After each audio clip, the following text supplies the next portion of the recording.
So Brandon, let's get right into this. Where do you invest? Well, it started in Georgia. That's a relative question because I've been doing real estate for 20 years, but you're talking about short-term rentals specifically. It started in Georgia, and then we started buying up all over the South, but I put a focus in North Georgia. It's pretty much just as the name of my brand suggests, Southern Home Vacay. We're trying to buy charming houses all over the South so that people can vacay in and enjoy their lives together. So that's pretty much a synopsis of it. They're all over the place, actually. Right on. And so, you did the where you invest, and you also mentioned a little bit about what you invest in. Are there other things that you invest in other than short-term rentals? So a lot of people know me as a short-term rental guy, but I've been in residential real estate and light commercial for 20 years. I started at 20 years old. I'm 40 now. We build houses. We have affordable housing new builds. I've got 10 of them in West Georgia going right now where I live. We also have a hard money business where I lend to people as well as do transactional loans. We got our vacation brand, our hospitality brand. I teach people to do what I do, education, and as well as we flip properties too. So, on top of that, I've got a brokerage. I got a brokerage in North Georgia. We help people buy cabins like we own.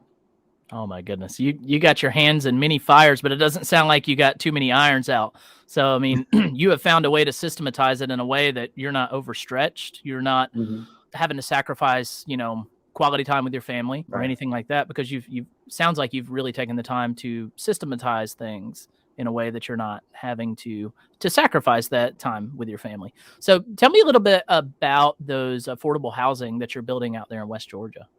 I had a multimillionaire tell me one time that if you do something that nobody else is willing to do, you'll make the money like nobody else is willing to make. I heard that from him first, and then I think Dave Ramsey says something similar to that. But this guy he told me this back in like 2006. And so these affordable new builds, like right now, the world is on fire in this current administration and current uncertain economy. A lot of people are pulling out of real estate or going at it slow, and I'm going in. We're buying up lots. We're buying up lots that haven't been built on yet. And if you know anything about lots that haven't been built on yet, especially in the last real estate boom that we've had over the last several years, these are most likely going to be junk lots. These builders were throwing rock on there. It's the last ones to be built in the neighborhoods. They covered up a stream.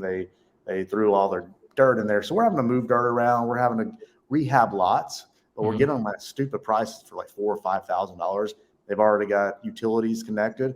All we have to do is rehab the lot, and then we go build a house. So I can be in these lots where most people are buying full finished lots ready to build on for $30,000 to $50,000. We're picking them up for like 5 to 10 and putting 10 grand into them. We're rehabbing these lots so that we can build our new builds, and we can be in them for 50 cents to 60 cents on a dollar. We'll just say they're worth $315 to $325. And we'll be in them between $150 to $170 when they're all said and done. So great time to be alive, and the housing market is still moving, man. I mean, I said, why not? This is a good time to get into building. Right. I'm not as, defined and doing it as long as you, but when people see that you're doing moves in real estate, you're always going to be that go-to guy or girl of people asking you, hey, do you think there's going to be another crash? Hey, do you think house prices are coming down? And no one's got that crystal ball. No one really knows what's happening until it's happening. And the way that you're building those houses is you found a way to make it work in that specific market and using your specific strategy. And everyone, like I was saying, everyone always asks, like, is now a good time to invest in real estate? The best time to invest in real estate was yesterday, no matter what. You got to find where you can fit in. You got to have a very defined criteria on what you want to buy, what fits in your vision or your buy box. That's what my wife Tiffany and I call it, our buy box. And we run the numbers to make sure it works. And if the numbers work, the numbers work. So I love that that you're finding a way to create something new. And I'm not sure what you're doing with those houses. It sounds like you might be selling them, or you might be turning them into rentals. What are you doing with those houses? Well, the original plan was to build a portfolio of 1,000 long-term rentals with these. But we kind of like the idea for the first couple of years to build profit with them, and then utilize that profit to self-fund everything, so I can cut the banks out. Because right now, lenders, if you're utilizing hard money or whether you're utilizing community banks, I mean, the interest rates are ridiculous in the points. I mean, the cost of doing business right now is excessive with the current economy. So I think we're going to just try to make up as much money as we can over the next year. And then we're going to utilize that money and then build off of that foundation with our own capital. So we can just cut everybody else out. That way, when everybody else wants to get back in the building, we can just kind of surpass them quickly. Yeah, absolutely. So you're essentially creating the bank of Brandon Thompson, and you're going to loan to yourself. We have just created an SEC fund. That's something else I didn't tell you before the podcast. Oh, wow. We've got the liveoakcapital.com, which is a building fund.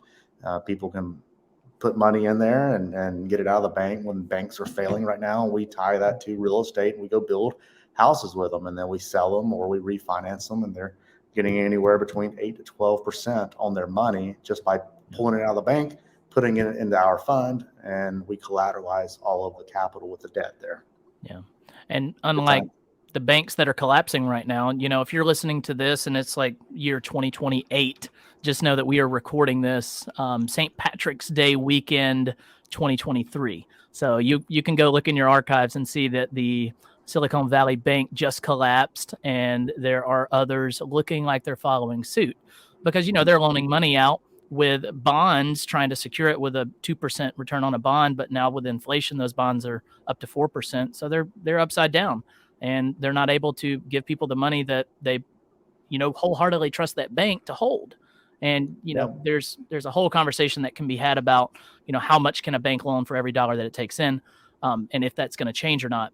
No one knows. But I will say, when you invest into a fund, a real estate fund, the person that is, you know, handling that money, you need to vet them. If it's Brandon's fund, if it's, you know, Brandon Turner's fund, no matter whose fund it is, make sure you vet them. Make sure you know that they're doing good deals, that they're a seasoned investor and know how to buy real estate, and just know that they're not going to go, you know, buy something that doesn't make sense, because at the end of the day, it's their name, it's their growth as well. They have a lot to be lost or gained with you. So, and it's a lot safer, in my opinion. I've been doing real estate for about 6 years now. It has been crazy safe. It's not as volatile. It doesn't shift as much as the market will. And it's a great place to park your money. So if you're in a CD right now, getting like 2.5%, 3%, and you feel like the bank is going to lose all your money, go find a place to park it that actually makes sense and gives you a bigger return. They can DM me on Instagram if they want to talk to me about my fund. But yeah, Absolutely. That sounds great. Yeah, so the Instagram for Brandon is that Brandon G. Thompson on Instagram. If you're interested in getting to his fund, send him a DM, it sounds like. Is that good? Yeah, perfect.